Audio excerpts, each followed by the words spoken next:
Champions trophy தொடரை வென்ற இந்திய அணியின் கேப்டன் ரோஹித் சர்மா ஒருநாள் கிரிக்கெட் போட்டிகளில் இருந்து ஓய்வு பெறுவார் என எதிர்பார்க்கப்பட்டது. ஆனால் ஓய்வு பெறும் பேச்சுக்கே இடமில்லை என்று ரோஹித் சர்மா திட்டவட்டமாக கூறிவிட்டார். இந்த நிலையில் ரோஹித் சர்மாவுக்கு ஆதரவாக தென்னாப்பிரிக்க கிரிக்கெட் அணியின் முன்னாள் கேப்டன் டிவிலியர்ஸ் கருத்து ஒன்று வெளியிட்டிருக்கிறார். இது குறித்து பேசிய அவர், மற்ற கேப்டன்களின் வெற்றி சதவீதத்தையும் ரோஹித் சர்மாவின் வெற்றி சதவீதத்தையும் ஒப்பிட்டு பாருங்கள். ரோஹித் சர்மா கிட்டத்தட்ட 74% போட்டிகளை வெற்றி பெற்று இருக்கிறார். இது மற்ற கேப்டன்களை விட மிகவும் அதிகம்.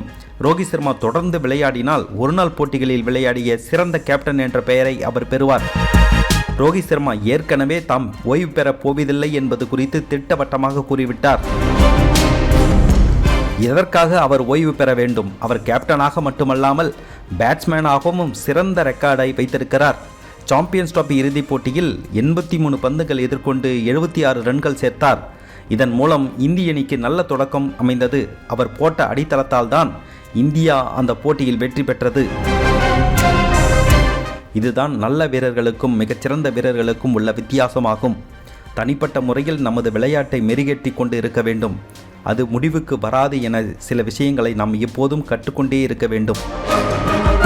எப்போதும் முன்னேறி கொண்டே இருக்க வேண்டும். இந்திய ரசிகராக நீங்கள் ரோஹித் சர்மாவை நினைத்து பெருமை கொள்ளுங்கள். ஏனென்றால் அவர் பல சவால்களை சந்தித்து தான் வந்திருக்கிறார்.